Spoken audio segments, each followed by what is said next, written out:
Hi students, Professor Laney here, coming to you with Module 1 with the second portion, Theories and Frameworks of Socialization. So we had an introduction, and then we had what is an agent of socialization, what are the methods of socialization, and now we're going to talk about those theories, those ideas, those concepts put into place that do explain human behavior.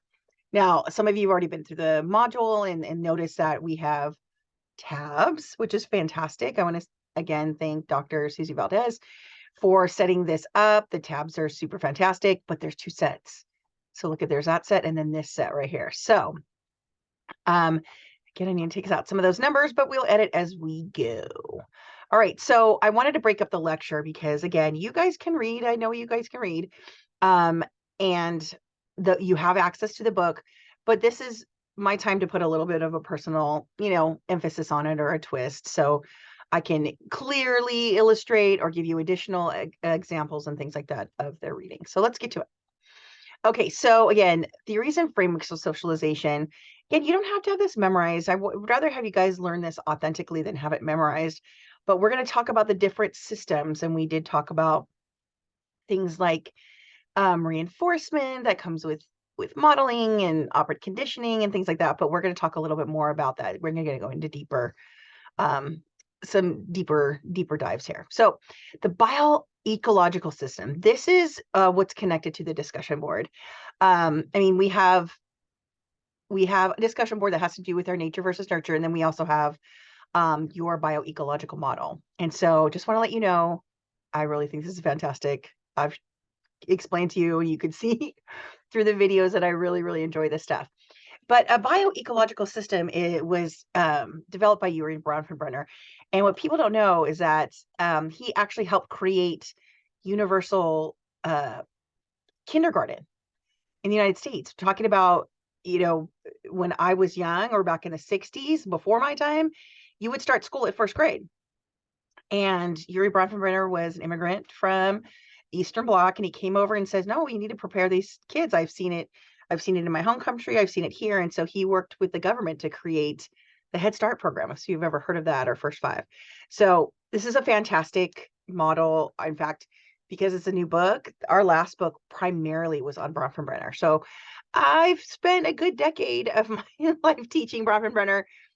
That kind of makes me a little bit of an expert. I'm not bragging. I'm just saying, like, I really enjoy that theory. It makes a lot of sense to me. And I'm hoping I can get you guys on board too. So think of it this way. Bio is yourself and ecology is your environment. Now, oftentimes when we hear the word ecology, we think plants and trees and outdoors and stuff like that. Yes, it can include that, but it also includes everything literally in your bubble. So we saw an example on the assignment in there, your ecological model. I kind of like this picture better. This one actually is a little bit more, it's a little bit more updated, because if you start from the inside out, yes, we're going to have those main agents of socialization, which are the teachers, school, family, community, media, peers. And these are all those concepts, those people in here that help shape a child, influence a child, good or bad. Right. So, and again, we put individual and peers here in family and school, but school can be just as influential. Could be, as children get older, they really like, I like my teacher and I want to do good at school, or opposite, I don't want to go to school, I'm getting bullied and things like that. So as you go further out from the child, you'll even get your parents' jobs that affect your parents, that affect you, things like that. So there's a lot of really cool concepts here. So you're going to learn these 4 systems. A microsystem, think of it as micro, small, right? It's the people that are involved in a child's life from day one. And then that little circle that kind of develops as we go. So family, yes. School, yes. Peer group, neighborhood, and childcare environments could be schools there too. That's childcare environment, can be like a school, but also media can be in there as well. And we'll talk more about that. Then mesosystems is when you take these 2 systems and put them together. How do they work together? My example I said earlier is like when you put family and school together, you have parents going to school for back to school night or parent teacher conferences, or when let's say our PTA meetings are on Zoom now. So I'm literally at home in a PTA meeting. And so I'm literally bringing his school to me. And so when those two microsystems work together, they create them these little mesosystems. Now you can have a family mesosystem that involves the neighborhood or in other environments, right? So think about it this way. How involved is your family with your neighborhood? Are you friends with your neighbors? Do you know the lady next door? Do you help each other out? Those kinds of things. So how those microsystems works together creates a mesosystem. An exosystem is kind of like what I talked about. It doesn't directly affect the child, but it can affect the players that affect the child. So like, again, your parents' job. So like, for example, if a parent loses their job, it doesn't affect the child directly, but yeah, if they lose money and they have to move, that can affect the child. And then macro system, think of it as macro is huge, right? And that's going to be culture, what we value as a society, like education, economics, technology, race to space, just the way we value, Apple products or social media and things like that. And then the chrono system is kind of like if you took this flat circle and like made it like a big tube and make it like a tube through time. That's your chrono system. So it means time. So basically, let's say I was looking at the influences of media from the 1950s to today, right? That would be a chrono system. That would be looking at media and how it affects children, because back in the 50s when TV was just invented, what kind of mass media were the children involved with? Did they read the newspaper? Did they have magazines like Nickelodeon or Tiger Beat or anything like that that was like for kids? No, not at all. So kids weren't really involved in mass media. Today, kids are more involved in mass media than the adults. So again, the chrono system is a way to look at any one of these dimensions over the course of time. So again, this talks a little bit more about what I'm saying here, but he basically says that if you look at anybody, now think of it like almost like a cartoon in a way. That I call it cartoon vision. Like if that model was like above your head and you were like right in the middle, you would have these really close influences. Like when you wake up in the morning, who do you see first? Who do you talk to first? Maybe you live with a bunch of people and those are the people that you're influencing. And then you come to school and then you have peer groups and then you hang out, and then you go to work and then you have some friends at work and then maybe you hang out with your friends after work and things like that. So those are like the tight influences, the agents of influence that are really, really close to you. Same thing with a child. They wake up, they have breakfast, but who's providing that for them? It could be an auntie and uncle. They could be raised by grandparents or siblings. And then they go to school and, maybe they have friends at school or they don't, or they have great teachers or they don't. And then they come home and they're doing homework. Is it easy for them or is it hard for them? Things like that. Just keep it in mind, because all of these systems over time help develop a person who they are. Maybe if you didn't like school when you're a kid, but you like school now, that's a change in your chronosystem. Is really cool. And again, mesosystems is when two microsystems work together. An exosystem is a system outside of a child that most likely affects the adults that then affect the child. And then macrosystem is the larger societal. Like, for example, like in our society, we have something called the Americans with Disabilities Act. And it is a federal law that says all of our buildings have to be accessible for wheelchair and whatnot. Other countries don't have that. So that is a priority for us. The ADA is a priority for us. And again, chronosystem could be anything that could be evaluated over the course of time. So the bioecological theory is fantastic. I call it Bronfenbrenner, or I call it, the bioecological model. It really helps look at how things have changed over the years, how influences have become more influential, less influential, and when. So again, you're more influenced by your family when you're younger, but as you start to differentiate and develop, your peers tend to be more influential. So things like that, it's fantastic. So I'm glad that we have an exercise to do that. So human ecology framework is how families interact within multiple environments that mutually influence each other. So it's interesting because, let's say, for example, as a parent, I have a child, he's got a bunch of different fun things going on. And we have neighbors, and we're connected to some neighbors, and some neighbors are not great. And then he's got friends at school, and I'm connected with some of their friends, their parents, and things like that. But we don't necessarily all move in the same group. So his school's in South County, and there's a lot of rich people. And so it's like there's these different environments that, so my son can see me with some of the other parents there, but when we get home, we're with different parents up here. Trust me, we're one of the very few people that live in Santa Ana that goes to that school. It's about 15 miles away. We have to bus in.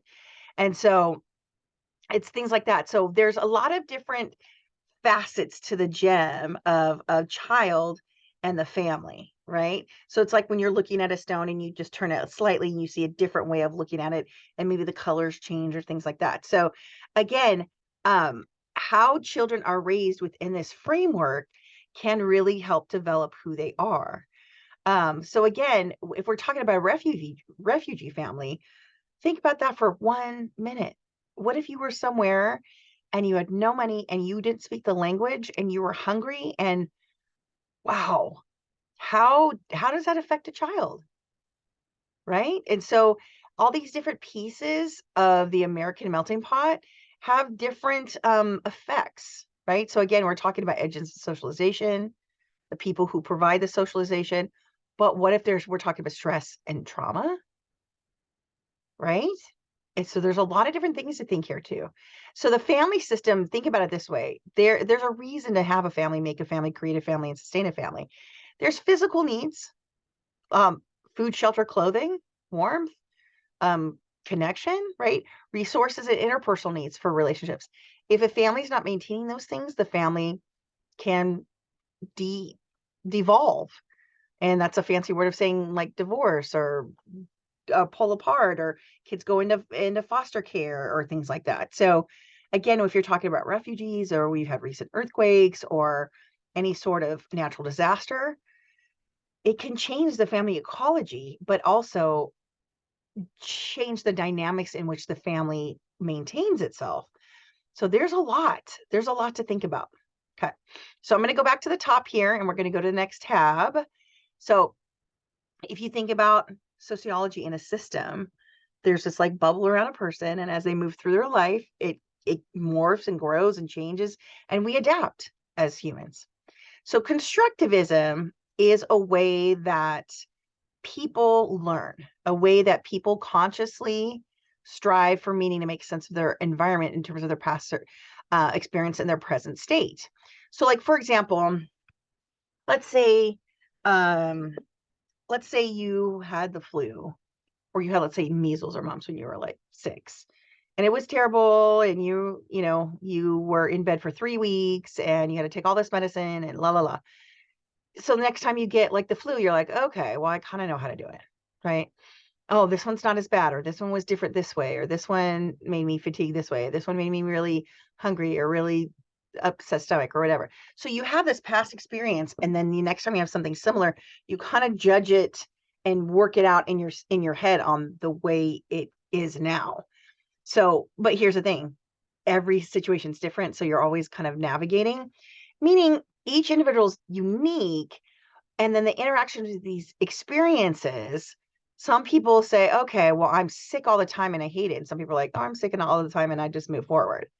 So again, the results is different for everybody. And it's not always with something traumatic like an illness. It could be, oh, I got a new job, or I got a raise, and I have more responsibility. So I was doing this with the cash register, but now I have to do this with this machine. But I'm in the same building and I work with the same people, but now my role has changed. So you take your old knowledge and your new knowledge and put it together. You're constructing a new reality based on the things that you know, and your temperament, your personality, and your environment. So again, this social process requires hands-on experiences. And so this is how we know that constructivism is alive and well inside of all of us. So Piaget and Vygotsky are the main constructivists in child development. You may have heard them in 107, where Piaget talks about cognitive learning, and Vygotsky talks about sociocultural learning, learning within the context of other people. Let's get into it. So Piaget was one of the very first theorists to study just children. He observed children, and up to that point, they used to say, well, children are just little adults, just treat them like adults. And they have different developmental processes to learn how to construct their world because they don't have as many past experiences as you or I do. Okay. So Piaget believed that children take an active role in the learning process, which was new. That was earth shattering. People were like, kids actually want to learn. Yeah. They're not just like waiting to become adults. Right. And oftentimes he called them little scientists. There was a great little section in their development. He's like, oh, the little scientists are figuring out, does this thing float? Does it make noise? Does it smell? Does it taste like something? What happens if I throw it? What happens if I stomp on it? What happens if I bury it? They're fantastic. If you've ever watched a 2, 3, maybe 4-year-old work, and it's so fun to watch them. And they learn, oh, well, this thing might float, and maybe the next thing will, maybe the next thing won't. So they're constructing their world, they're constructing their reality, they're learning by just playing around, right? Seeing a kid play with a leaf in a pond, watching kids like play with mud, a lot of outdoor activities, but there's also indoor exploration that you can do with different things. And kids just are natural learners. They're sponges. They want to learn. They don't just sit there. If you don't hand them social media to tune out, they won't tune out. It's fantastic. So again, Piaget said his stages, they always happen in the same order. There's only 4. No stages ever skipped. Each stage is a transformation from the stage before it, meaning everything's different. It builds on itself, and they get smarter and more complex as they grow. And each later stage builds on and incorporates earlier stages. So there's only 4 stages to remember. This is really easy. When children are brand new, they put everything in their mouth and they're moving constantly. So sensory motor. So if I gave a child something like this is my tape dispenser, isn't that funny? I got it for my birthday. If I gave this to a 6-month-old, what would they do? They put it right in their mouth, right? But they would be feeling different textures. They don't know colors, but they would feel this is a different texture and this is sharp. So I wouldn't give this to them actually. But there's a little, unicorn horn. So like there's different things that you can feel in your mouth. And it's not like they know the names of those things, but that's how they learn about those things.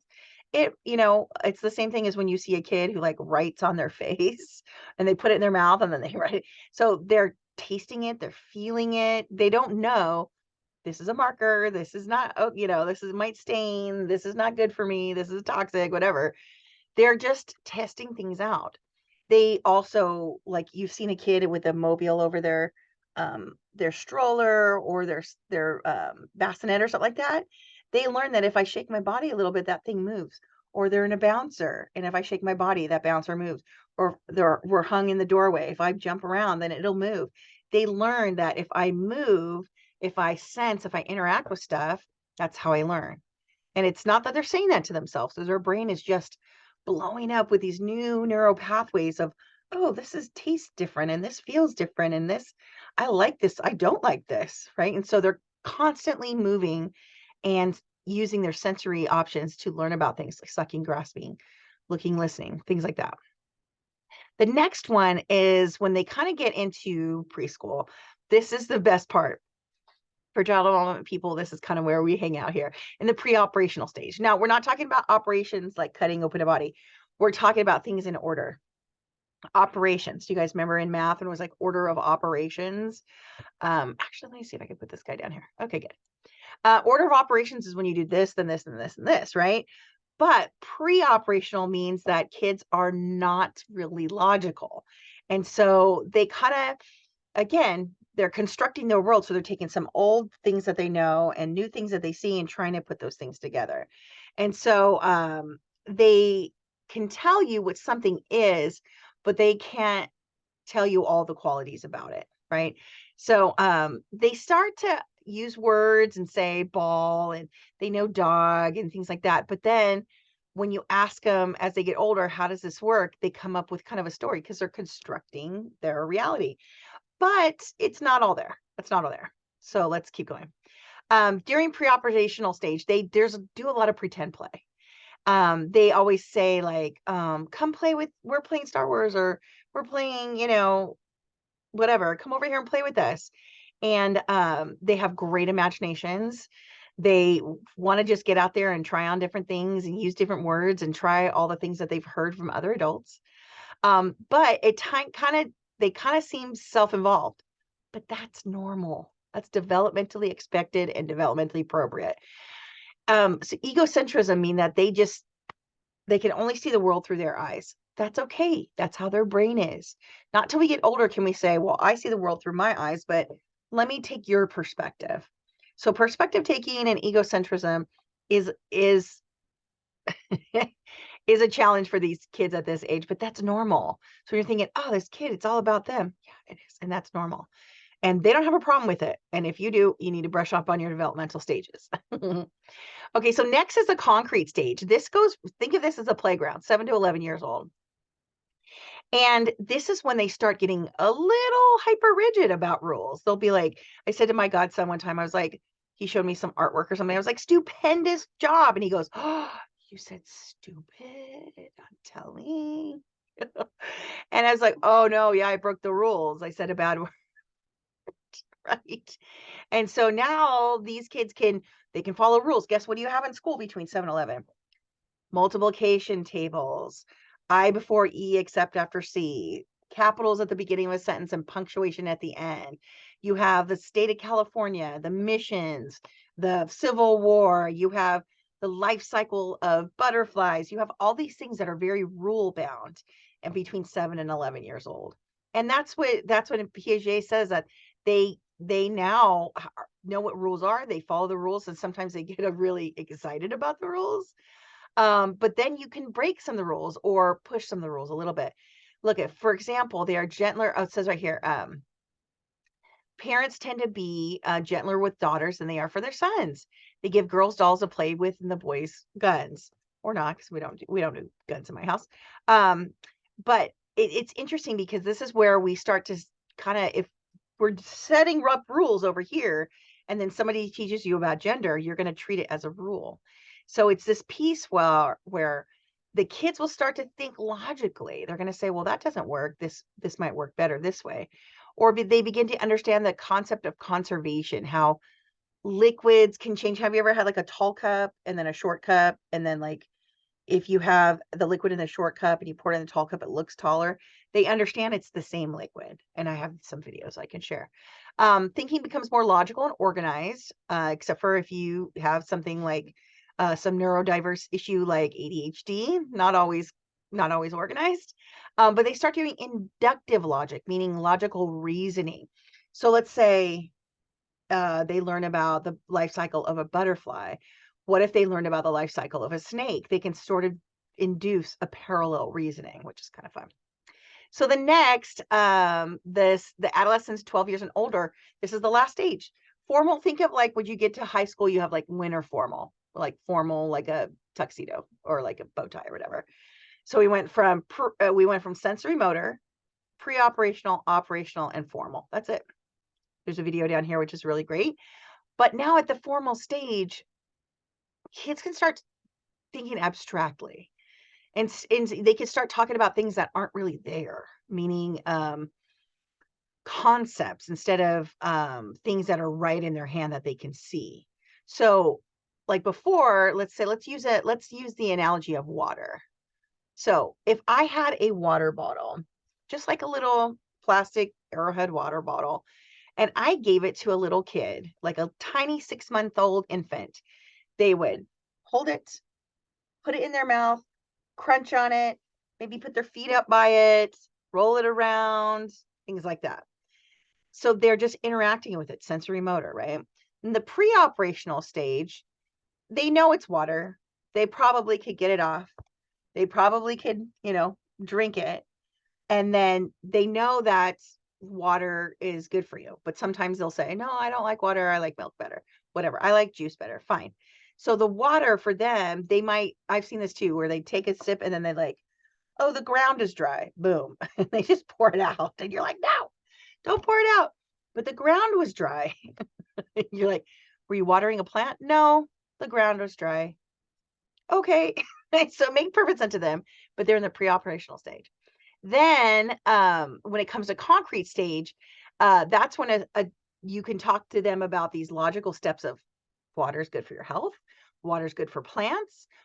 There is a water cycle, when we have rain and then runoff and evaporation, the more rain and runoff and evaporation, we could talk about that. So it's water, but we could start getting more sophisticated about it. And then lastly, in the formal stage, this is when you get high schoolers who are like, oh yeah, but what kind of well was that from? And how many parts per million? And who are the other people who have access or non-access to drinking water in this country or this city or this nation or this planet? So you can take one concept of water and explore through it based on your brain level of development. Just super fun. So Piaget is right in here too. And here's a little bit more of in a table. It's fantastic. Piaget is not wrong. I just wish that he was still alive to see what life looks like now and how kids have developed further. So again, this is like a little hidden, like a nudge. Piaget versus Vygotsky. They're similar, but they're different. And so I won't read that quite yet. I'm going to go through Vygotsky first. Okay, so Vygotsky has a sociocultural theory. He believes that culture and the interaction of that culture or the people in that culture help develop the cognitive abilities. So again, guided participation, and I like this picture of tying shoes, because not just an adult can help a friend tie shoes, right? This looks like two maybe peers, two kids here. And so you can have a more experienced child who knows how to tie their shoes, teaching a child who's less experienced, but they're the same age. In fact, this other child over here could be older. So culturally, they're helping. Culturally, they're learning from each other. Doesn't always have to be a parent, but their development occurs through immediate social interactions and then moves through their learning. So they learn by maybe not as hands-on, but they can learn by observing. The zone of proximal development is a great concept that Vygotsky came up with. He said that children have a set of skills that they can do, like a set of skills that they can do. And then there's this bigger outside part of skills that they can't do. Let's say riding a bike. Okay, well, we have a kid who can ride a tricycle. So he or she can ride this tricycle. But if you put them on a two-wheeler, they can't quite do it yet. So in between what they can do and what they can't do, there's a zone inside of that called the zone of proximal development. It's between the potential to learn and the actual learning that takes place. So in that space, you take a more seasoned person. It could be an older person, younger person, just somebody who has more experience, like a mentor. And it doesn't have to be super formal. It just says like, here, let me help you. Let's try this bike. Those bikes that are two wheels, but they have no pedals and you could just walk them. Maybe that's the next step. And so somebody introduces that, or they have a two-wheeler bike with training wheels, right? And so there's a lot of support until that child can then do it by themselves. Yeah. So think about here, you could have a child who can do a 50-piece puzzle without support, but the 25 is too easy, but the 200 is too challenging. So the ZPD right in between should be like a 100-piece puzzle, right? So somewhere in between that they can do. I'm not going to play this right now. But you guys can watch those. They're super, super great. And Sprouts is a great resource there too. Oh, minimize. Yay. Okay. Now, cultural considerations. Interesting. All right. So there's always cultural considerations when you're speaking about culture. So different cultures have different expectations for children.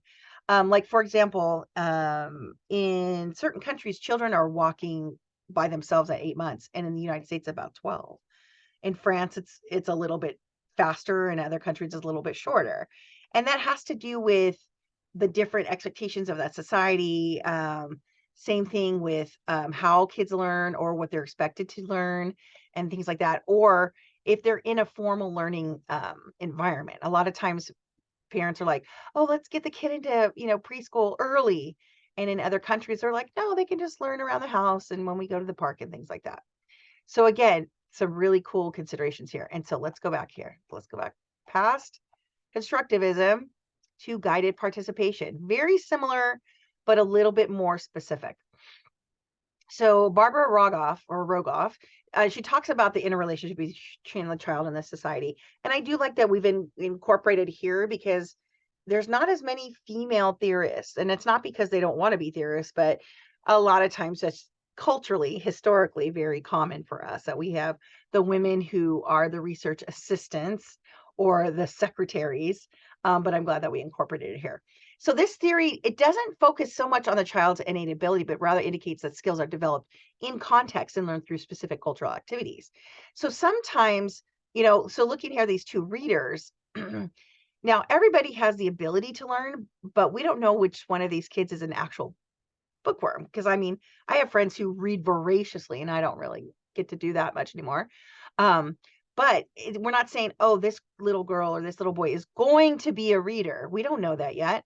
But in the right environment, we take them to the school library. We do a lot of independent reading in the classroom or even at home. Sometimes that sparks that joy and they become a reader.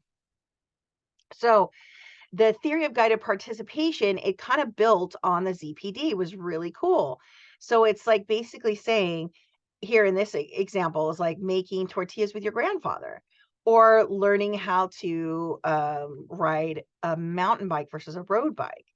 And so she talked about collaboration, how people work together and they collaborate together to get on the next skill built.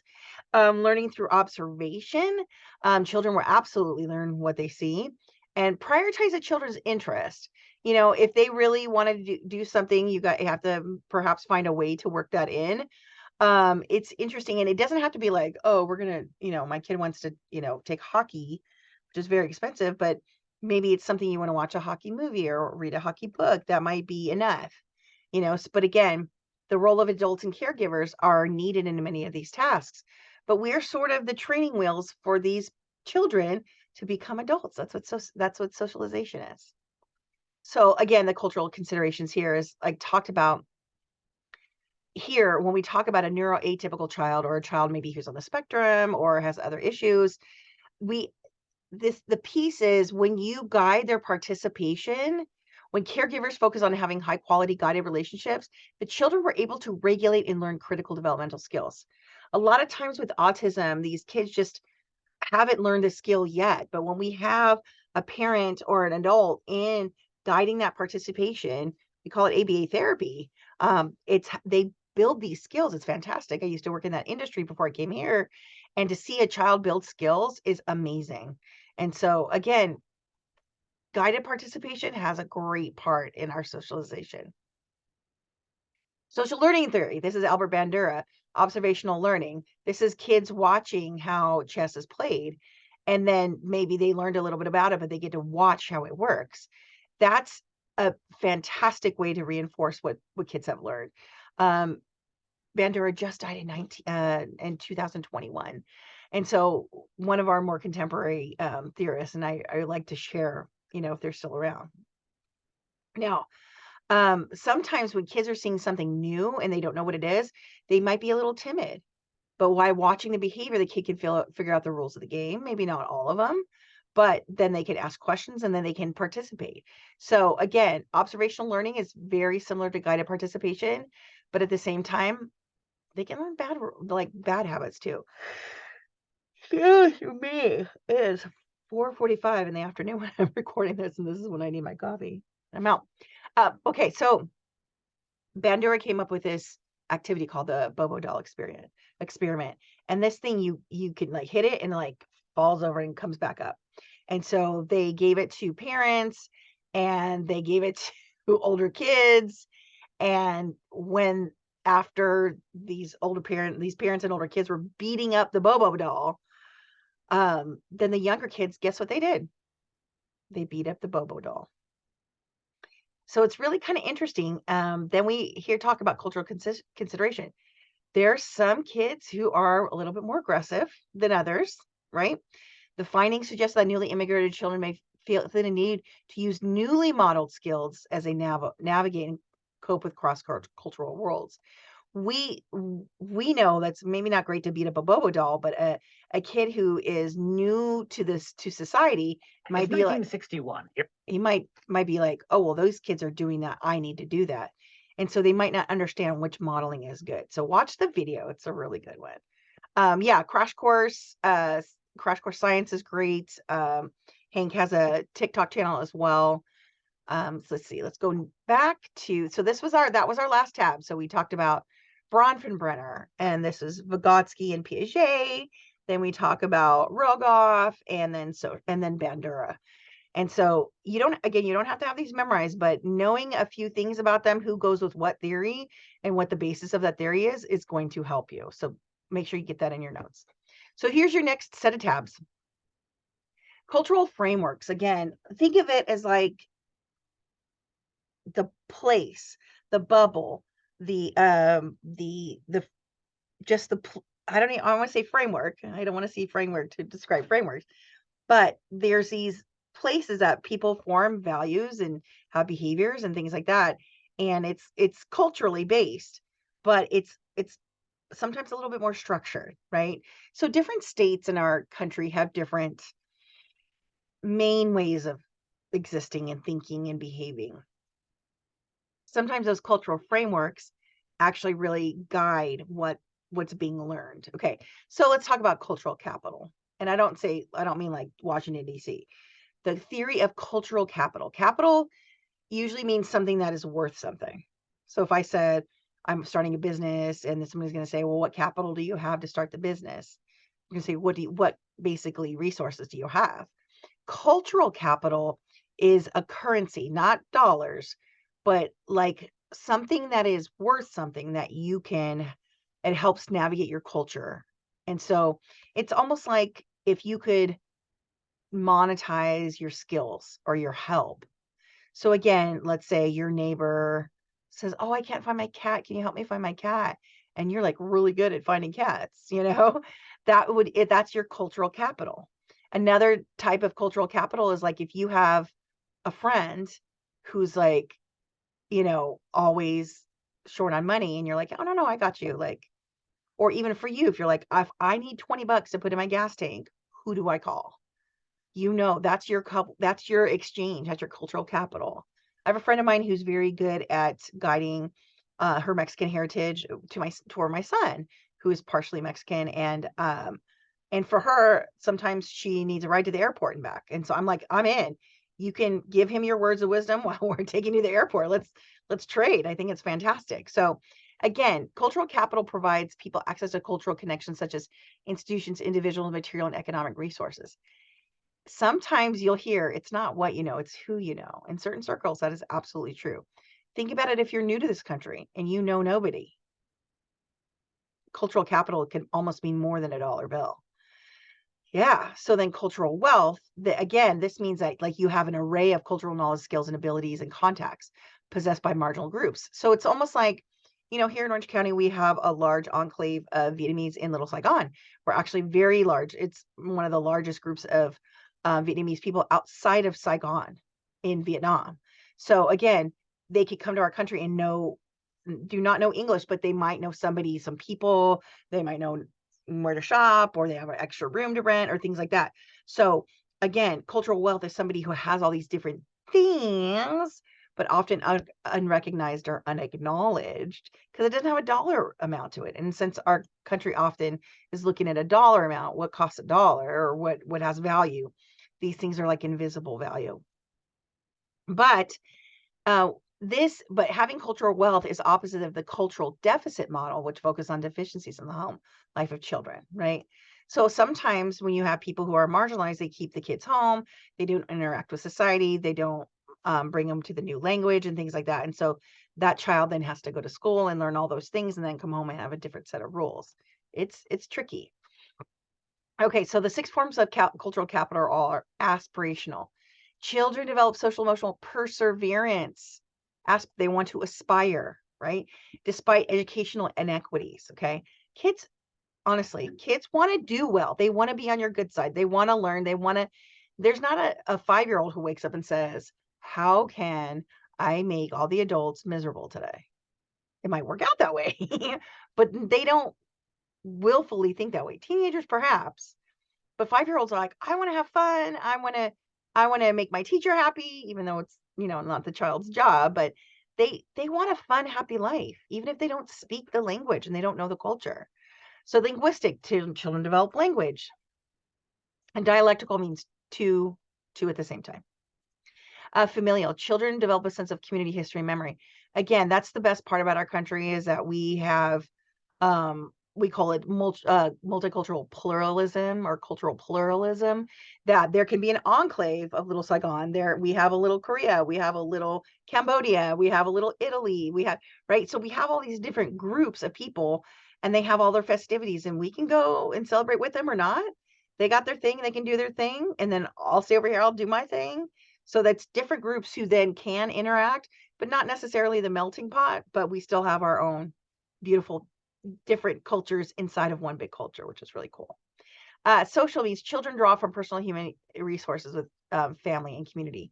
Again, cultural capital means that I learned how to speak to a new family member here. Maybe I can learn how to speak to a stranger over there. It's again, we're constructing our world. Navigational, children develop the ability to get needs met in unresponsive environments.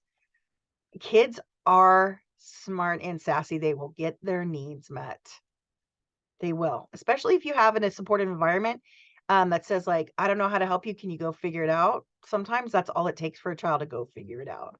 They'll surprise you. Let them surprise you. And then resistance. Children develop the knowledge and skills to challenge inequality. We'll talk about that here, about when we come talking about the Barbie doll and how children have learned race at a very young age. And there's there's kids who are like, oh, that's, I learned something kind of sad, but other kids are like, wait, that doesn't matter, that's not right. So again, I love it when kids are here to surprise you. Let them surprise you. Funds of knowledge is the idea that information learned inside the home and the family's knowledge that stays with the children their whole lives. So if you teach a kid how to sew, they don't just forget it, right? Even if they don't sew a whole lot. But if you teach them how to get along and cook and clean and meal prep and things like that, it's a fund of knowledge. It's like investing into that bank account, right? So funds of knowledge can be built from family occupations. I saw somebody on TikTok that was making neon signs, but they were LED signs. And you could see that they were teaching their kids how to like pound out these little LED lights and put a cover on them and things like that. And it was like, fantastic, right? Family occupations, family activities, that could even be with church, the home language. Again, think about it. If you learn a home language and you go to school and you learn English, bilingual brain is always stronger, always better, right? Because if I said, let's see, what do I say right here? If I did this, okay, let's do this. All right, let's do this. So if I said in English, this is like a marker, right? And in Spanish, I could say marcador, or not quite pluma, because pluma is like a writing pen. But like I'm learning like Catalan, and like they would say like bolígrafo, things like that. So now I can give you like 4 words for like one thing. Guess what? That's 4 separate neural pathways. Right? So when you have a kid who's learning 2, stronger brain, more neural pathways. It's fantastic, really. So yeah, and then you learn another language on top of it. Look at that, trilingual. Right? Family outings teaches kids a lot of things. Household chores. Yes, absolutely. You got laundry, dishes are every day in my house. I don't know about you guys. But yeah, you got to do it. Caregiving experiences, how to take care of a younger sibling, a neighbor, a cousin, that kind of situation. And entertainment. If you know how, like, let's say a kid is developing how to play the ukulele or sing or tap dance or something like that. That is a fund of knowledge that they get to keep with them forever, which is really, really cool. So I really like that. And watch here on Dr. Moll's Funds of Knowledge. Very cool. Now, Clark, this is where we're talking. It was where we're going to talk about the Barbie dolls. Oof. You may have already seen the video poking through here, but this is great. This is both Doctors Clark. This was, I want to say back in the 20s. Okay.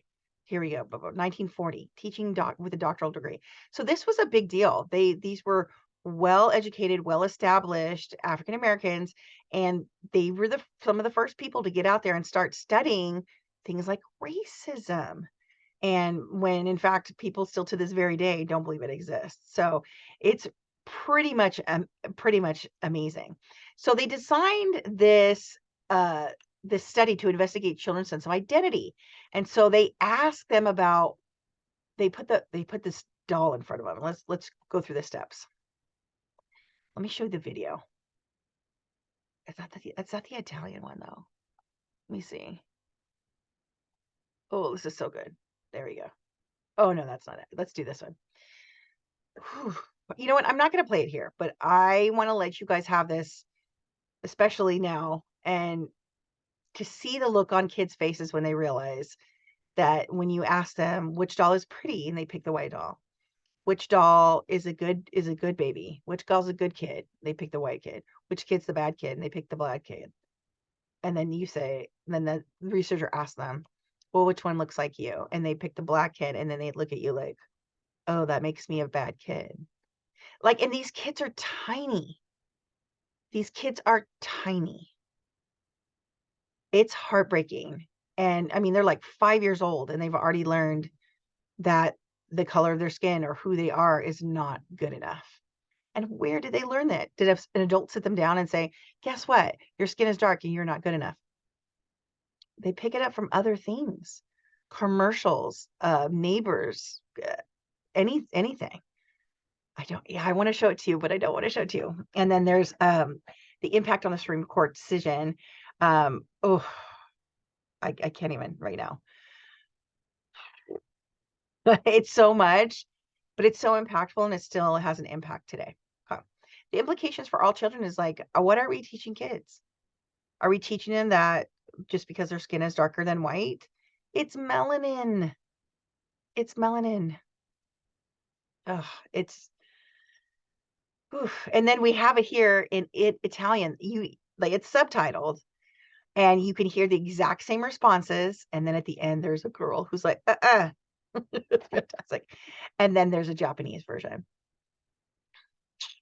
Always preferring the white doll. It's heartbreaking. It is really, really. And then there's this UCLA report in full. It's fantastic. So always keep that in mind, as what are we teaching our children? What are we socializing based on culture? Mm-hmm. The psychosocial theory is Erickson. And I love this guy. Erickson's the man. If you took 107 with me, you're going to know. Erickson not only just talked about kids, but he talked about kids from birth all the way through adulthood. Your parents and grandparents will be on this, in this theory, in this framework. And so he has 8 stages of development that he talks about, 2 different conflicts within which stage that have to be resolved. So as children are born, brand spanking new, he calls it trust versus mistrust. So you're thinking, wait, how does an infant trust the world? Well, when an infant cries for whatever reason, they're dirty, they're tired, they're hungry, they're bored, they're wet, they're whatever, and a caretaker fulfills those needs, then they learn how to trust the universe. They feel like, I can cry and someone will come help me. Conversely, when you have a child who cries and the parent doesn't come, now it doesn't have to be a mom or a dad, it could be a sibling, it could be a grandparent, whatever. But let's say they're passed out on the couch, let's say they're ignoring the kid, let's say they're resentful of the kid being born, or whatever the situation is. If the caretaking is inconsistent, a child develops mistrust. Period. And this can be formed within the first 30 days, 2 weeks, 60, 90 days of life. I'm not saying like anytime they peep, you have to go running to them, but you can say, hey, I hear you crying. I'll be right there. Respond. And so the rest of the stages, again, have these 2 little conflicts to resolve. And what do you think it's going to be like for when a child resolves trust? They go forward through their life, trusting a little bit, right?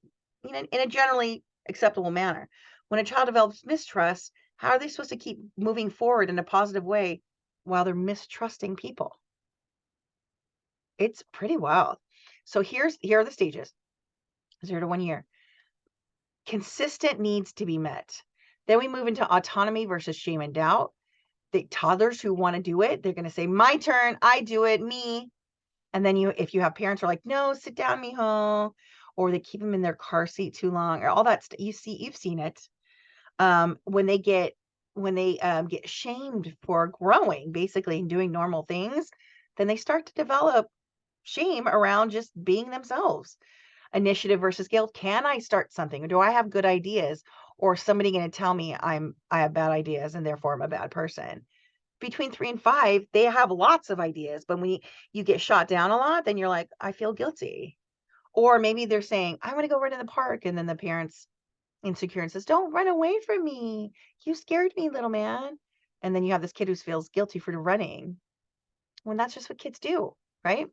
Industry versus inferiority. Maybe, do you guys remember this? This was around, let's see, first, second, third, fourth, fifth grade. Who was good at stuff? Like, that person's good at math. That person has really good handwriting. That person's good at handball. That person's a leader. This person's a friend. This person's like good at robotics. This person's good. You could tell kids were starting to like not group up, but you could tell who were the good students, the problematic students, the challenging students, the drama students, the ones who are always sick, the ones who are always getting in fights, the one, right? So can I do it? Can I do my times tables, or did I fail that test? Ooh, yeah. And so if they're feeling inferior, how do we go forward? Then we get into teenagers, and then we're saying, like, what kind of teenager am I? What kind of teenager am I? Am I the emo kid? Am I the jock? Am I the popular kid? Am I the band nerd? Am I trans? Am I gay? Am I super religious? Am I super, yeah. So there's all these identity versus role confusion. And if you really think back on your history, this is very, very apropos. It's very spot on. If you think about it, I can tell you how I developed each one of those stages. Right. And then look at this in our 20s and 30s. This is where college students are. Intimacy versus isolation. Now, these categories, they kind of overlap a little bit. So you could have role confusion saying, well, am I gay? Am I bi or whatever? And do I want a partner? This could overlap a little bit. You could be like sort of working out 1.5 stages at the same time, and then we get people, this is where people like find a partner and couple up and marry, typically, but our society's changing in that realm too. Then you get into my age, 40s through 60s, and it's like, what do I provide? What am I doing with my life? Or am I stagnant? Am I in the same place? Am I making a difference, or am I just bored with this job? Right? And again, you resolve one of these, and then you move forward. And then it goes into this end part, right? Integrity versus despair. Did I live a good life? Or I should have never divorced your dad a million years ago. My friend's mom said that. I think they've been divorced for 40 years. Let's see. Not quite, 35 maybe. She's like, oh, maybe I should never divorced him. I was like, yeah, that's fine. So, right? So guess what? You can put you on here where you are, and then you can also put your parents and grandparents on here. Sometimes you'll see this, like, you'll see your grandparents starting to talk like this. I lived a good life. What of my things do you want? And you're like, no, don't talk like that. But it's very common. So again, like Erickson, he is fantastic. He's saying that we have this emotional conflict to resolve within ourselves based on the feedback we get from the other people in our environment. What?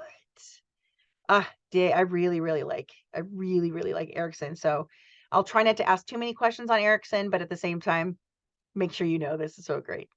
So as cultural considerations go, sometimes there's limits to theories, and again, the ultimate goal of identity formation. Some religions and cultures will say this is it right here. This is all you need to do. You need to figure out who you are and do it.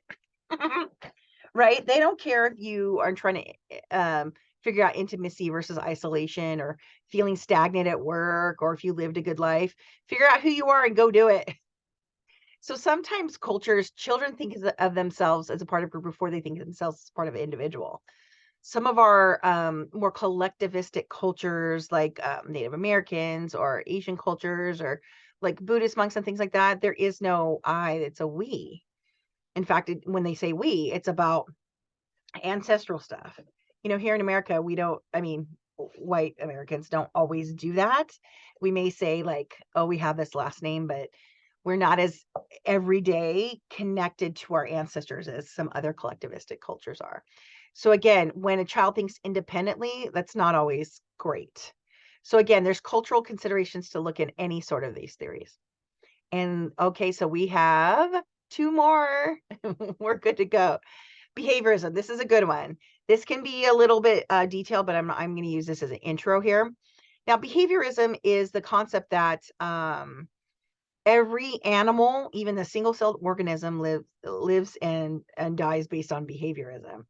It's basically you can adapt what you're doing, saying, thinking, feeling by slight changes, usually performed with reinforcers. Okay. So for example, if I said I wanted to learn how to run the LA Marathon, would I start running the 26 miles today? No, I would do like 1, then 2, then 3, then 4, right? I would do these small steps and behaviors that would shape my behavior into something that would be successful. Okay, so these 2 theorists that come here is Watson and Skinner. And Watson is kind of he was kind of a guy who was great in his day, and then he's kind of faded out. He was one of the first people who looked at children in terms of their behavior, right?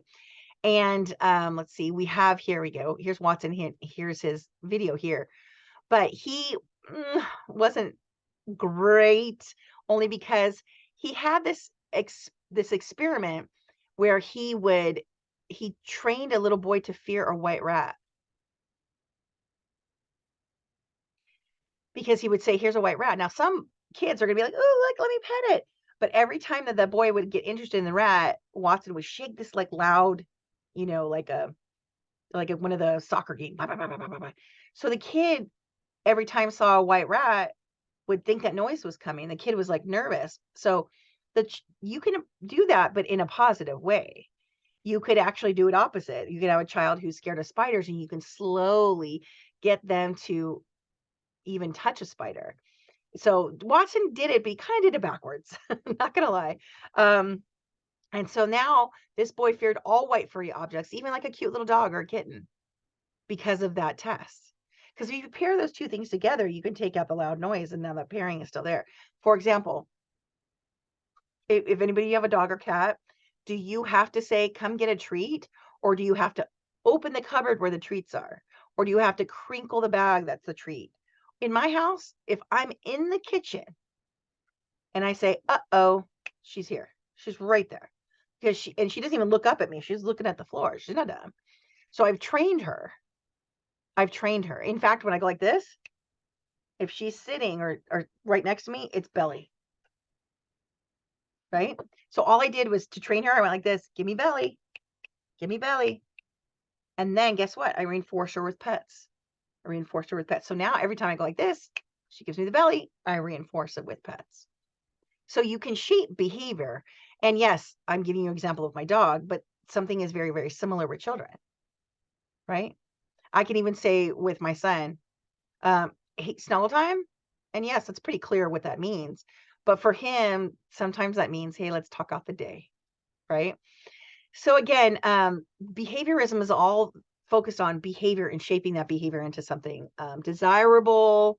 Watson did it a little bit backwards, but B.F. Skinner kind of took off on it then. So B.F. Skinner is like the father of modern day operant theory, which is the main behaviorism.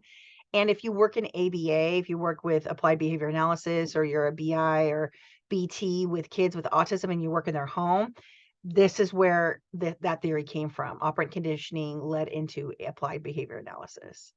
And so basically he takes an unconditioned, like this is kind of like the dog thing, takes an unconditioned stimulus. Hola, how are you? What's going on? Oh, no, okay, you can, yeah, you can take it. I'm like, oh, there's a chair. So what happened was that Skinner took an unconditioned stimulus, like such as food. So let's say a dog doesn't exactly know what food is. If it smells good, they get it.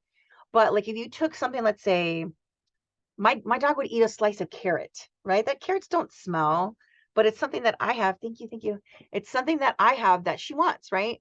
So if I took any sort of stimulus and said like let's see, something that makes noise.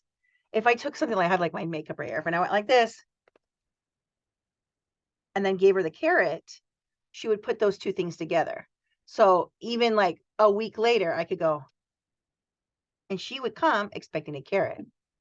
Ooh, that's classical conditioning. Pavlov did it with a steak and a dog, or a metronome, click, click, click, click, and or a bell and the steak. So anytime the bell would be rung, the dog would start salivating because he was thinking the steak was coming, right? So with operant conditioning, which is the other side here, so you take the target behavior and reinforce it. So let's say if it's kind of like when when you're watching baseball or football or whatever, like if somebody makes the pass or makes the basket, everyone's like, yes, very reinforcing. But when somebody fumbles or misses the basket, they're like, oh, come on, man. Right? Not super reinforcing, right? So you can shape the behavior with your levels of reinforcement. So I do this really cool activity when I'm doing trainings like this. I have one person leave the room, and then the rest of us decide on something that this person has to do, and we don't tell them, and we don't ever tell them, but we use our hands to clap. Like it's kind of like the hotter, colder game. So let's say, usually what I do is like have the person who left the room, when they come in, if they start walking towards, let's say I have like the goal is they have to come over across the room and sit in this chair, pull out the chair and sit in it. How would they know that? So let's say that person walks in and I just say, you're going to walk in and we're not going to speak a word to you. And we're going to tell you what to do without speaking a word to you. So as that person walks in and they start walking a little bit this way, we clap a little bit louder. And then they walk the wrong way and we clap a little bit softer. And then sure enough, they start trying out their environment and they start, oh, it's louder over here. I'm going to try this. Oh, so I'm supposed to stand here. You're clapping really loud. I'm supposed to stand here. What else am I supposed to do? And then they touch the chair and we clap louder. So it's this really fun activity that's called shaping behavior into the desired results. So anybody can do it. And kids, I mean, they're having fun. You can have fun with it. You can, sometimes there's reinforcing with stickers or high fives or anything like that. So again, the stimulus occurs soon after the response. So basically, if you reward them or reinforce it fast enough, they'll cement that into their mind and they'll know it. And then they keep doing it. So again, when we have these positive reinforcements, the target behavior tends to increase, which is really so cool. So there's a lot more to it, and I'm not going to read all of it to you, but he has this. He started with rats and things like that, but it applies to any single-celled organism. Every single thing on this planet, even you, are sitting here in a behavioristic model waiting for a grade. Yeah, trying to get a grade for this class. What if you went through this whole class for 4 months and didn't get a grade? I was like, nah, but you wouldn't do it. There's got to be some reinforcers. There's got to be reinforcements that keep you on track, right? So same thing, a bunch of grades add up to a degree. So it's a long-term set of reinforcements. Now, I mentioned earlier, negative reinforcement is the removal of some stimulus. It's, again, if you finish your homework, or if you finish your chores, you can go outside to play. If you finish your homework, you can go take a break. If you do the dishes, you can blah. Trust me, in my house, it's so hard. My son now goes to School of Rock, and he's like, let's go, Mom. And I said, no, we have 30 minutes. You have set and sister right. No, Mom, I'll do it after. I was like, oh, no, you won't. You're going to get home at like 9 o'clock. We're not going to do it after. Let's do it now. Ah, you're the worst. And it'll get done before we leave, or we don't have to leave, or we can be late. Positive. That's a negative reinforcer. When you do this, we can go. Removal of a stimulus. Finish this yucky task sentences, and then we get to do what you want.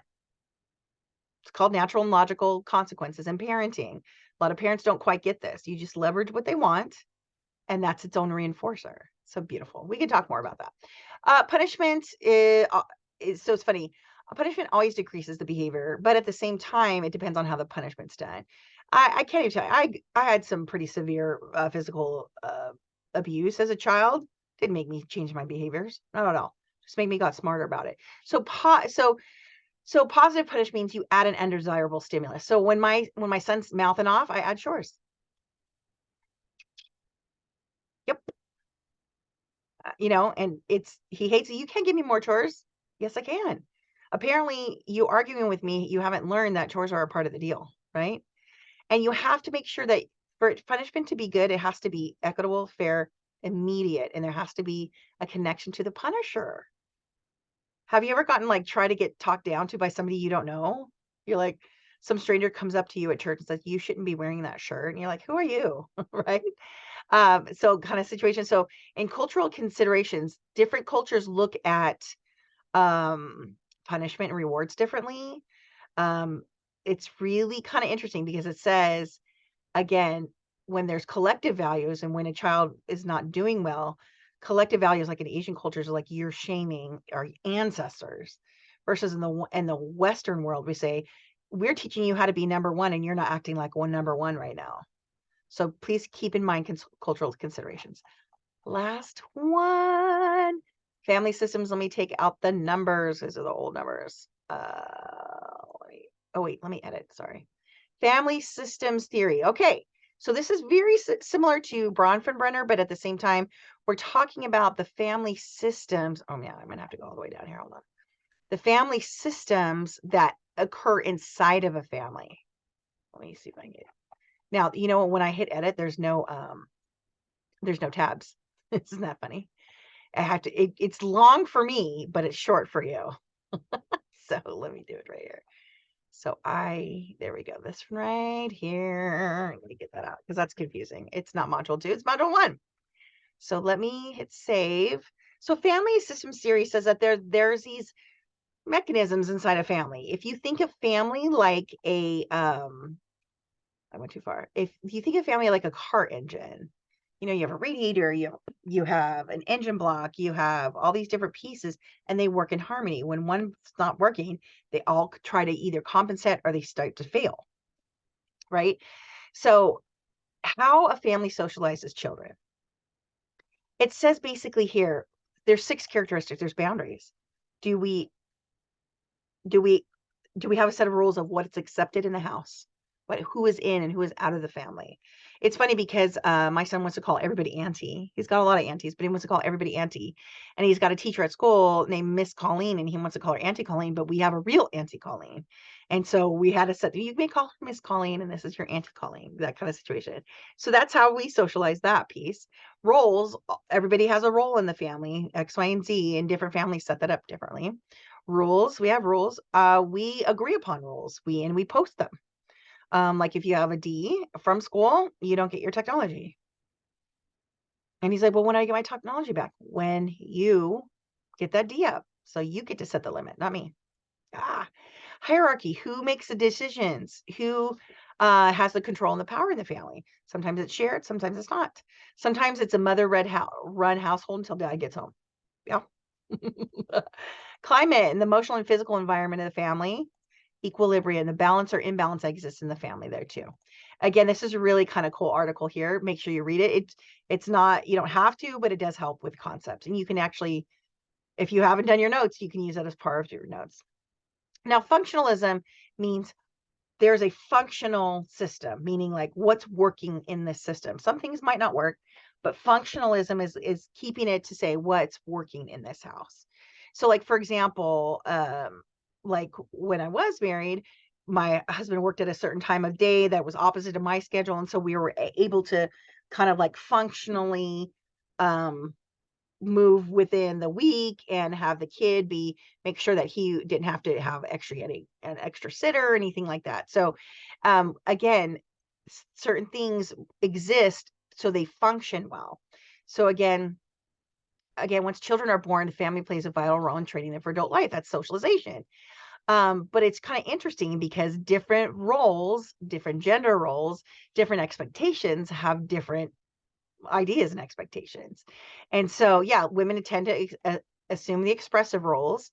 which typically involve work inside the family, but provides emotional support and physical care for children. Of course, absolutely. Men tend to assume the instrumental roles, which typically involve work outside the family that provides financial support and establishes family status. The funny thing is I got to do both of those things. That's why I'm divorced. And so, yeah, I make the money and, do the cooking and the cleaning and the child rearing. Doesn't work like that. There's got to be some sort of balance. And it was functional at a time, but it wasn't always functional. So again, having those roles laid out and having those roles like balanced and having a good partnership and sharing of those things has a big deal. And then we turned into conflict theory. It was hilarious. Conflict theory emphasizes that family may also produce several problems. It has to do a lot with your partner's raised a certain way and you're raised a certain way, and then when they come together, and then there's other variables. We have a child with disability, so sometimes you have these expectations. I think America does that a lot. These expectations that your family's going to be this Disney version of a family, and guess what? There's things like disabilities. There's things like extra doctor bills and extra lawyer bills and things like that. So